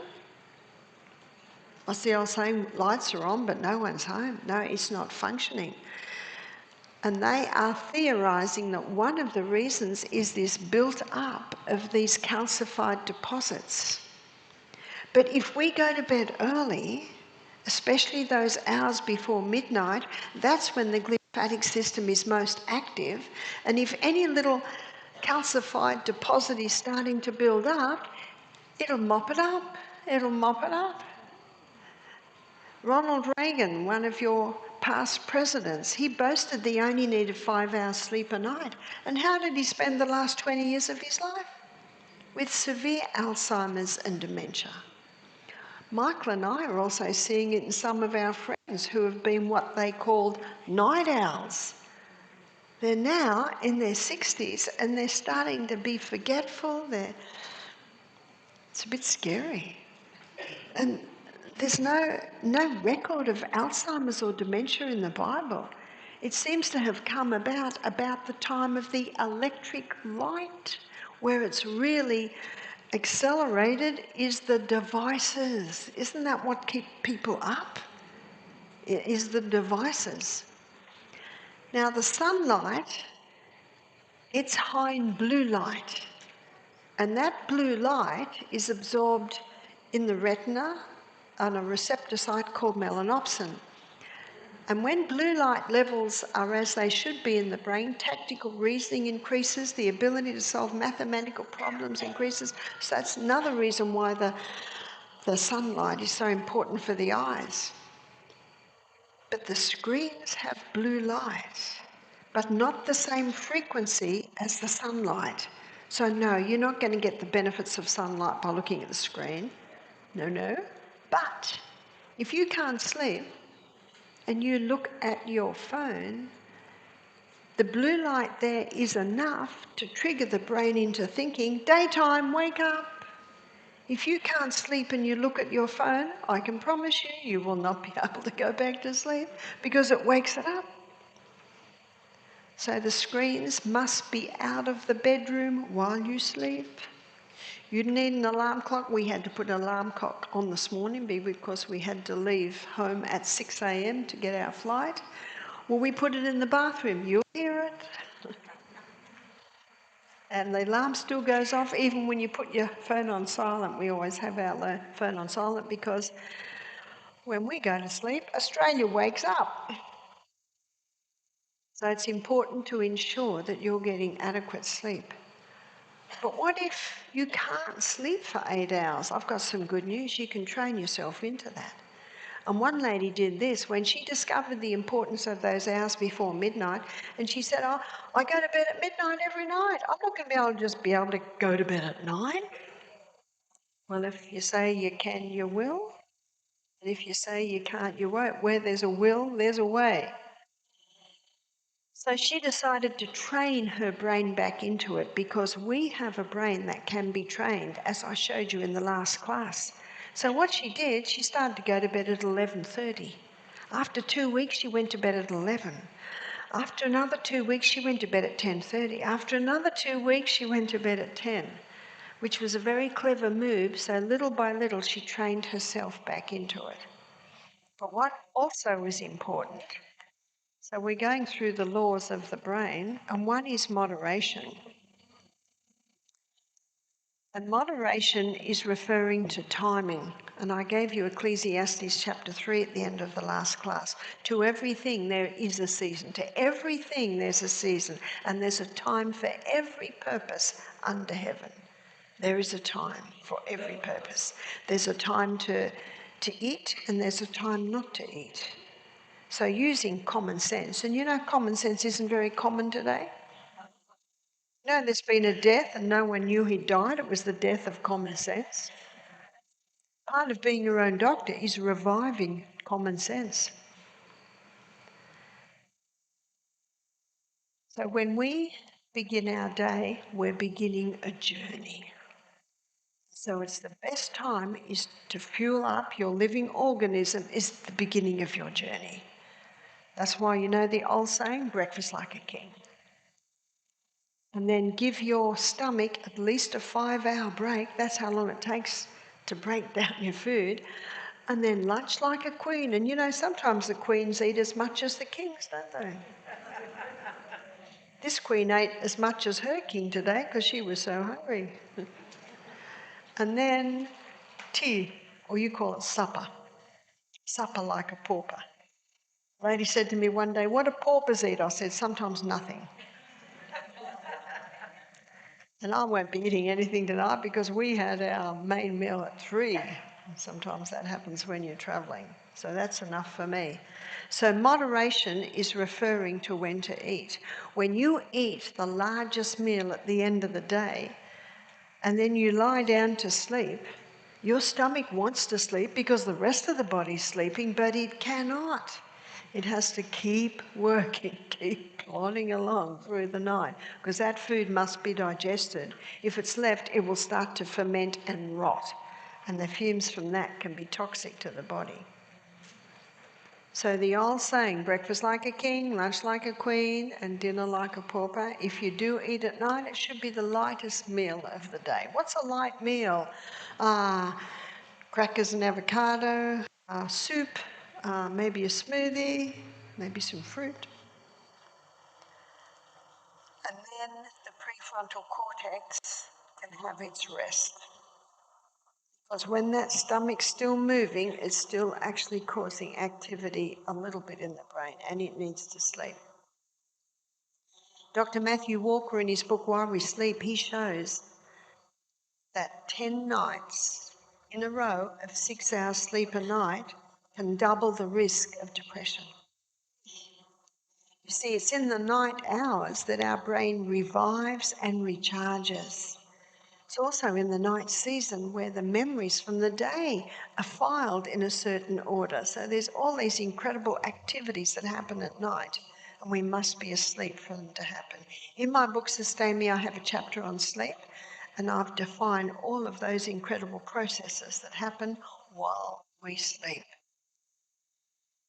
Trust in divine power takes into consideration trust in God, all the emotional, mental aspects of disease. In my last class, I gave you the story of that girl who was suffering from depression.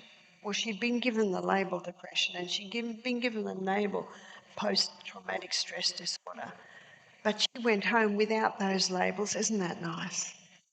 I think she threw them somewhere in, you call it a trash can, bin, let it go. And she did. And she learnt to trust in God. She also learnt about the voices that we hear. See, this is our limbic system or our emotional brain. And there is a great deceiver. The Bible talks about a great deceiver called the devil and Satan, who deceives the whole world. And he tempts people through the emotions. And have you ever had that voice, you're no good, you're an idiot, you'll never make it? That is not the voice of God. That is not the voice of God. So I have to take you back, and it's an incredible story, and it's found in Revelation chapter 12, verse 7. And the Bible says, and there was war in heaven. And Michael and his angels fought against the dragon, and the dragon fought with his angels and prevailed not. Neither was their place found any more in heaven. Do you know, forget Harry Potter, forget Star Wars, we've got something even better, and that is the Bible.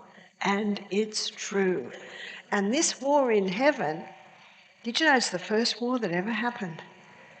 And the Greek word for war is debate.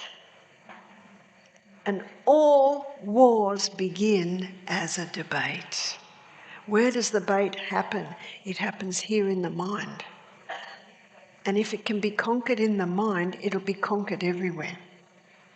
So there was war in heaven, and Michael and his angels. Who's Michael? Michael is another word for Jesus. And the Bible always explains itself. So in Daniel chapter 12, verse 1, it says, and at that time shall Michael stand, that great prince that stands for the children of his people. He's a prince.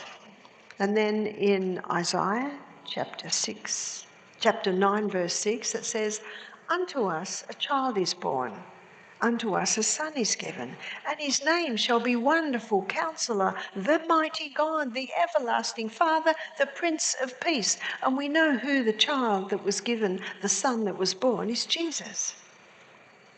And he's the Prince of Peace. So that's Jesus. He's the mighty Prince. Stands for each one of us.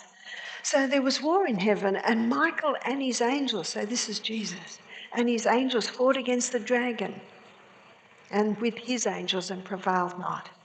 So verse 9 explains who the dragon is. So it's important to know the players in this war.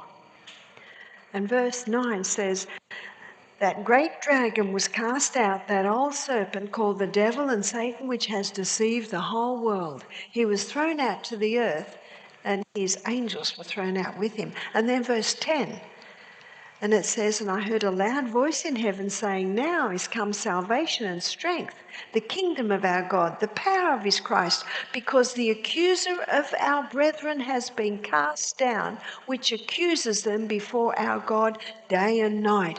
And that's the voice we hear. You're no good. You're an idiot. You'll never make it. That's not the voice of God. That's the accuser of the brethren. You know, that old serpent called the devil and Satan that was thrown out to the earth, and he tempts here through our limbic system, through our emotional brain. But God communicates with us here through the prefrontal cortex. Isaiah 1:18, the Bible says, come, let us reason together. It's right there. So what's the voice of God? Let me show it to you. It's found in Matthew chapter 11, verse 28, where Jesus says, come unto me, all ye that labour and are heavy laden, and I will give you rest. Take my yoke upon you, learn of me, for I am meek and lowly of heart, and ye will find rest unto your souls. For my yoke is easy, my burden is light. And that's what this young woman discovered. The story I gave you in the last class that had been diagnosed with depression, post-traumatic stress disorder. She came. The voice of God says, come unto me, all ye that labour and are heavy laden, and I will give you rest. That's the voice of God. So the voice that accuses, you're no good, look what you've done, you'll never make it, that's not the voice of God. In fact, in Ephesians 3 verse 20, it says, now unto him who is able to do exceedingly abundantly above all that we ask or think, according to the power that worketh in us. What is that power? It is the power of God when we invite in. So important to keep this prefrontal cortex sparky. By sunshine every day, by keeping it well watered, by going to bed early, by surrendering it to God, by stopping anything that would interfere with its function. That's why abstain is one of the physical laws of health. So what would interfere with prefrontal cortex function other than dehydration, lack of sleep, anxiety? What would interfere with it? Refined sugar. Why refined sugar? Because our brain cells consume 15 times the glucose of any other cell. And when someone takes refined sugar, blood glucose levels rise dramatically. See, sugarcane not a problem because it's full of minerals, full of fibre, and it slowly releases the glucose. But the refined sugar, when it's taken in, it causes a blood glucose level rise dramatically. Does that mean intellect, reason and judgment are working well? No, they're bypassed. It's like trying to control a fast car. And the brain sees it's too high, so it says to the pancreas, quick, release insulin. And because blood glucose levels were so high, too much insulin was released. So what have we got now? Boom, too low. How's intellect, reason and judgment?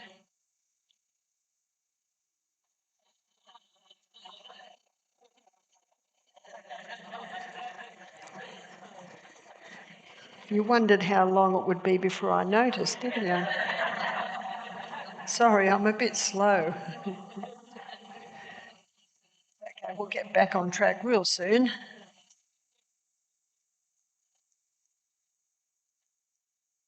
When blood glucose levels drop, how's intellect, reason and judgment and decision making now?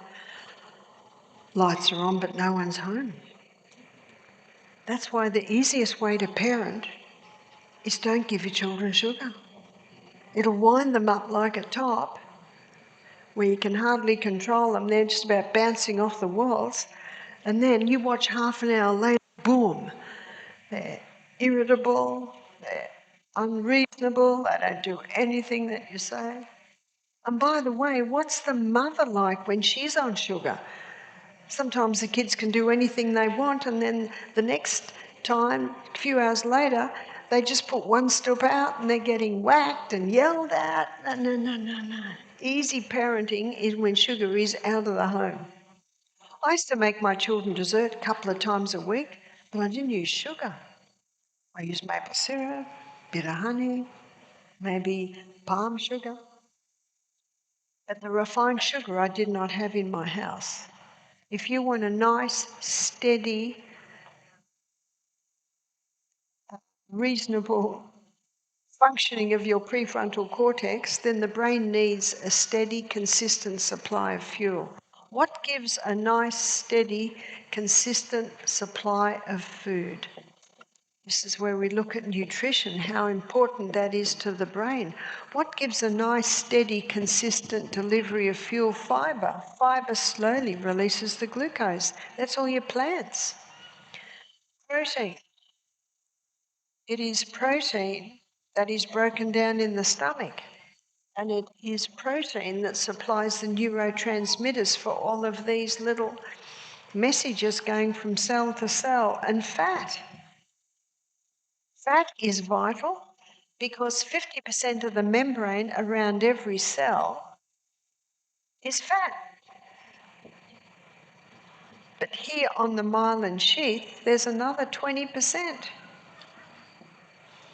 Do you know what that means? Your brain cells are 70% fat. And the fat-free diet that was popular in the 80s and 90s, I think most people realise it was a total scam. It was a total myth. And one of the reasons why so many people are suffering from brain problems in their latter years, one of the reasons is, yes, they're not getting enough sleep, but another is the fat-free diet. That's what gives the fuel that our brain needs, a steady, short, consistent delivery of fuel. The brain consumes 15 times the glucose of any other cell, but it can only hold a 2-minute supply. And that's why when blood glucose levels drop, you've only got 2 minutes and the brain isn't working. So looking at abstaining, what must stop if you want the brain to function well? What must stop is, we'll do a no list here. What's the no list? Refined sugar. And that's why William Duffy, the title of his book is Sugar Blues. Because what does sugar cause? The blues. It gives an initial high, but then a dump. And if it's put in conjunction with caffeine, we've got a double whammy effect on brain function. You see, refined sugar causes a fuel imbalance, whereas caffeine causes a chemical imbalance. How so? When a person takes a cup of coffee, it is very similar to when a crisis happens in the body. In a crisis, the neurotransmitters are disrupted because you're about to do the run or the climb of your life. Now, I don't want to scare anyone because I'm sure this won't happen again, but last year when we were giving lectures here, I noticed when I'm speaking there was a little bit of activity over there, and Tristan was up in the rafters, and I'm trying to talk and we had to stop and look. It was a snake up there. I'm sure it will never happen again. But I think the people that were sitting around here, I think they jumped and ran. There was a bit of a crisis. Do you know, our body's been designed to handle crises now and then, and we're so glad that Tristan was quick thinking, and we're so glad he's very fit because he was able to leap up there and grab that snake. I'm sure they're all gone now. Probably no one's going to sit over there now. But our body was designed to have occasional crisis. The problem arises if someone having, say, 3 cups of coffee a day, that's 3 crises they're creating. And the lift that they get, they think, oh, this is nice. And the fact that the brain starts working better is because one of the neurotransmitter causes a rise in prefrontal cortex function. But the problem is when that neurotransmitter rises and prefrontal cortex function starts to go faster, the brain sees the imbalance, so it stops making that neurotransmitter. So there might be an initial rise in intellect, reason and judgment, but within half an hour, then there's a dump. That's why Professor Walter Weiss, when he was lecturing to his students and it was exam time, he said, if you're going to drink coffee or Coke before my class, my exam class, don't bother coming. That's what he used to say to his students, because he knew that within half an hour of being in the exam room, the brain stops functioning. And Dr. Matthew Walker, he was asked to do a paper. He's the guy that wrote the book Why We Sleep. He was asked to do a paper on good study happens for the university students. And he talked about the importance of going to bed early and studying early. Don't study till midnight. If you go to bed at 8 and get up at 4, you've got 2 to 3 hours of peak study time. Whereas if you're studying at 11 or 12 o'clock at night, how much do you remember the next day? And the reason you don't is because while you sleep, the things we learnt are confirmed. They're consolidated in the brain. He also advised the students drink more water. He also advised to do a paper on study habits, habits that will increase the ability to study well for the exams. And he also spoke against sugar and against caffeine and also against alcohol. Because he was showing how when you drink coffee at night, it interferes with the release of the hormones that we need for reviving and healing in the night. And he also advised that the authorities in the university only do 2 exams a week. Do an exam and then a few days before the next exam, well, they never asked him to write a paper on study habits anymore because they didn't like what he said. But what he said was true. And I found it fascinating that it was very much in line with his basic physical laws of health. So if you want your prefrontal cortex to function well, yes, the refined sugar must stop, the caffeine must stop. Now, if you're a coffee drinker, don't stop, because otherwise you won't be able to come to class tomorrow. My suggestion is to ease off it slowly. In Kochanski's book called Caffeine Blues, he's got a chapter called Coming Off the Bean.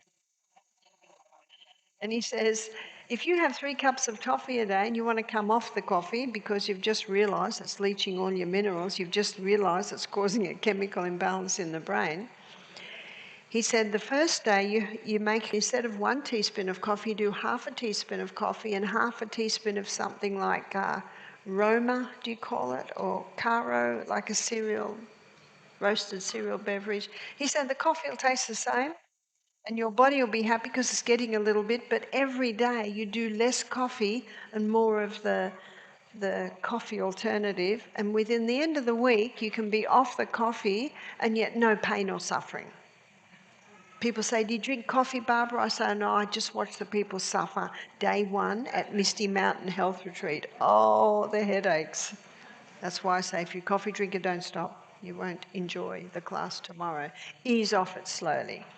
Alcohol kills the brain cells. Alcohol must stop if you want your brain to function well. Mercury and alcohol are both neurotoxins. What's a neurotoxin? A neurotoxin is a brain poison. And those nerve cells we've got for life. We need to hold on to them. Chemicals, we're going to get the chemicals out of our brain, out of our body. To get them out of our brain and out of our body, we need to get them out of our foods, out of our personal care products, out of our clothes. Nylon, acrylic and polyester. Let's have a look at the acronym for that. Nylon, acrylic and polyester. You will not nap very well if you sleep with those fabrics. I'm staying in an Airbnb. Every bed in the house had a polyester quilt. So I went searching. And I was very excited to find 2 cotton blankets up one of the cupboard. So I've carefully folded up the polyester quilt and got the cotton blanket down. You see, these fabrics were created in a chemical laboratory. Have you heard of negative ions and positive ions?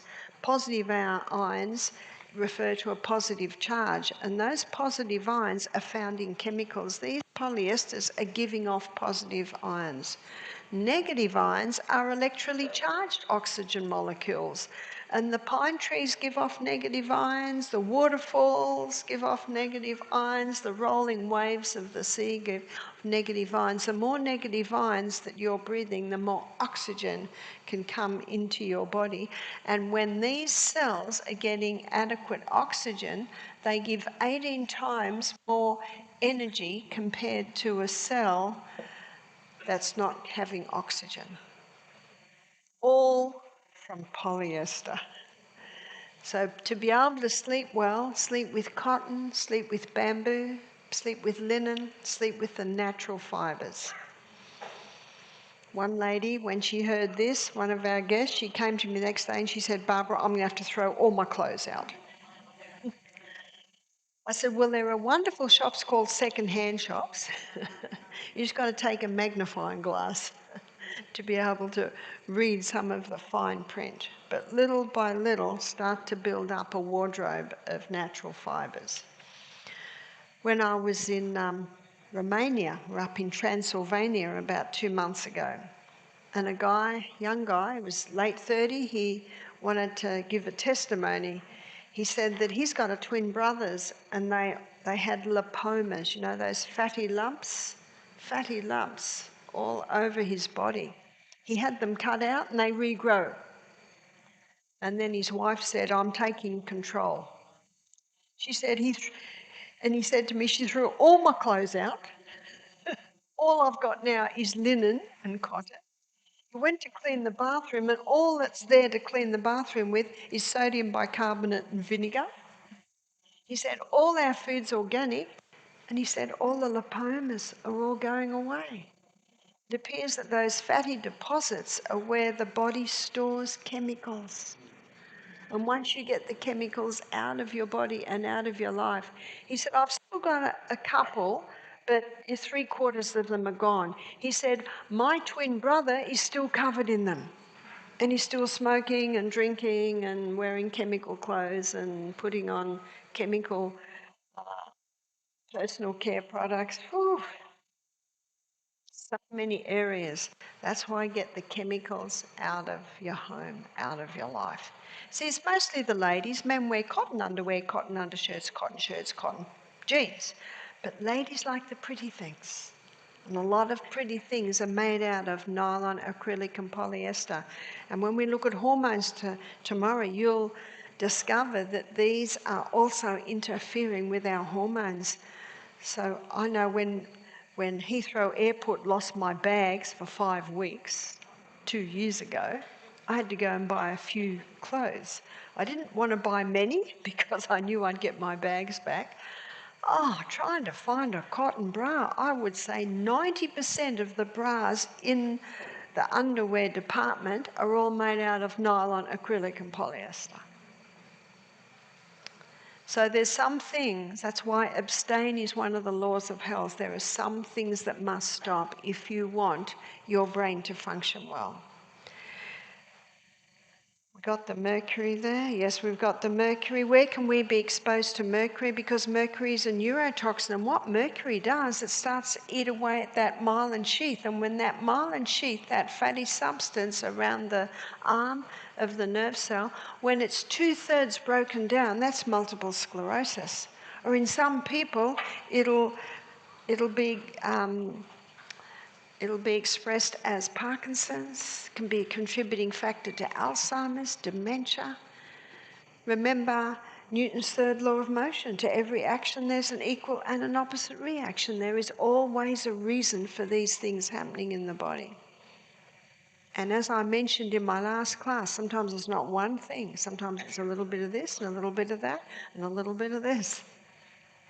And you know, you've heard the saying, the straw that breaks the camel's back. A straw can't break a camel's back, but on top of a whole lot of other things, it can tip the scales.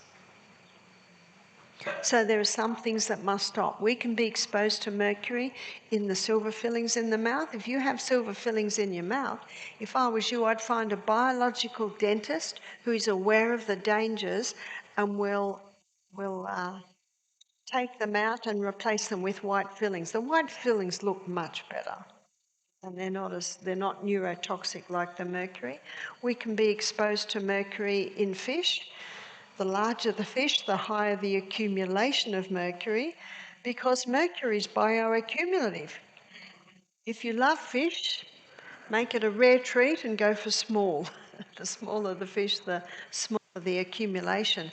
Same with the mercury or the silver fillings. The longer they're in the mouth, the more they are accumulating in the tissues.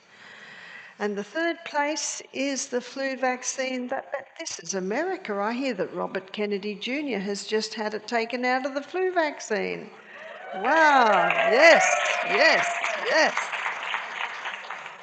It doesn't mean that the flu vaccine is safe, but I'm very glad to hear that the mercury has been taken out of that. Can you believe what they do to us? In Psalm 146, verse 3, the Bible says, "Put not your trust in princes, neither in the Son of Man, in whom there is no help. His breath goes forth, he returns unto his earth. In that very day his thoughts perish." In other words, he's just a man. Who are the princes? The princes are the authorities in the field, the authorities in government, the authorities in medicine, the authorities in nutrition, the authorities in any area. What does the Bible say? Put not your trust in them. When you realise they've been poisoning us through the vaccines, through the mercuries, doesn't it make you not want to trust? It doesn't mean you don't go for an opinion, but what do you do with that opinion? This is what you do with it. You say, "Thank you so much for your opinion. I'm going to seriously consider this," and you leave. Because it's your God-given right to choose what you do with your body. The only reason 2020 happened was because of fear. And God said in 2 Timothy 1 verse 7, "I have not given you the spirit of fear, but of power." What's power? It's knowledge power. He said, "I've not given you the spirit of fear, but of power, love, and a sound mind." What is a sound mind? A sound mind is a proper, fully functioning prefrontal cortex, where your intellect, reason, and judgment is working well. So when you're given an opinion, you go home and you use your reason, intellect, and judgment. Now, what is this? Not hard to Google it and find out what it is. Now, let's have a look at the alternatives. Let's get the book Sustain Me, a handbook on natural remedies. Now, what can I do for that? Well, let's try this. Let's try that. You know, that's freedom. Isn't that freedom? Freedom to be able to choose what you do and what you do not do to your body, because it's your God-given right. Nelson Mandela said, "I am the captain of my ship. I am the master of my soul, the master of my destiny." Don't let anyone take that away from you. It's your God-given right. And parents, it's your God-given right to choose what you do and what you do not do to your little ones. Of course you cannot abuse them. Of course. There is common sense. But it's your God-given right. Don't let anyone take it away from you. There are some things that must stop if this is to work well. Inhale. In Genesis 2, verse 7, the Bible says that God formed man from the dust of the ground, breathed into his nostrils the breath of life, he became a living soul. Did you catch that? This was not mouth-to-mouth resuscitation. What did God do? He formed man from the dust of the ground and breathed into what? His nostrils, the breath of life. Mouth is for speaking, mouth is for singing, mouth is for whistling, wind instruments, mouth is for eating, mouth is for drinking. Nose, and nose alone is for breathing. But what if you're in the habit of mouth breathing? Well, there's a very simple way you can encourage nose breathing. Tape up your mouth. You won't die. But let's be a little bit more civilized here. You can get mouth tape and you just tape a little bit from the underneath your nose to your chin for an hour a day. And after 7 days, then sleep with it. Because after 7 days, there'll be a pathway in your brain that'll be saying, "It's all right, just a little," and if you need to, you can get a bit of air from the side and you can train your body back into nose breathing. Nose purifies the air, nose warms the air, nose humidifies the air, nose balances blood gases, nose pressurizes the air, making it perfect for your lungs. So the Bible gives us a message there. God formed man from the dust of the ground and breathed into his nostrils the breath of life. When you're inhaling through your nose, your cells in your body will get 18% more oxygen. And more oxygen means more energy.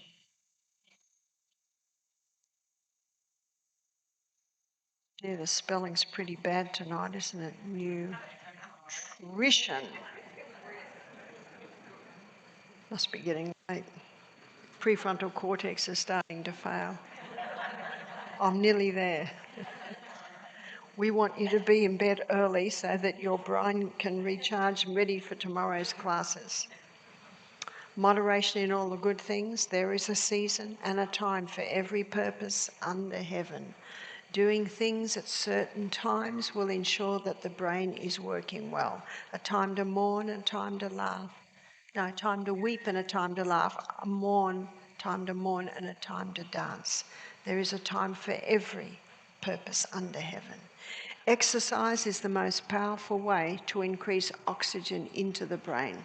Dr. Neil Nedley, in his book Depression: A Way Out, he gives his very depressed bipolar patients 7 hours of exercise a day. Now you might say that's a bit extreme.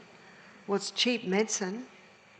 He said after 7 days they're so improved they can go to a 1 hour day maintenance dose or 15 minutes high intensity interval training a day.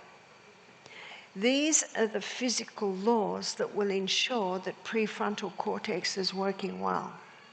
And when prefrontal cortex is working well, then we can do what God said in 2 Timothy 1 verse 7, I have not given you the spirit of fear, but of power, love, and a sound mind. And we can begin to investigate, so why are these things so?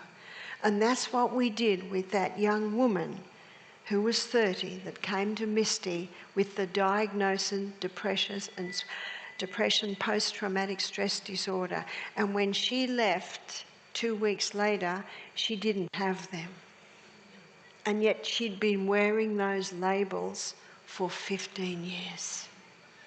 She was bound tight by these chains and she left free. Because God's government is a government of freedom. Jesus came to set the captives free. And this information has the ability to set the captives free. This information, these physical laws and the mental laws that we covered in the last class, when adhered to, they give mental, spiritual, emotional, and physical freedom. And have you noticed they don't cost anything? So when someone comes to me and says, Barbara, I've just sent away for your product that's going to heal me in 7 days. And they said it would cost $50, and so far I've paid $300. And instead of getting 4 bottles, I got 1. I had it tested, and it's glucose tablets. I don't sell any products on the internet. And you might have noticed there's a few scams around. So I'm going to tell you something official. My website is officialbarbaraoneil.com. Got that? officialbarbaraoneil.com. And if you go there, you'll see the platform for all my true social media accounts.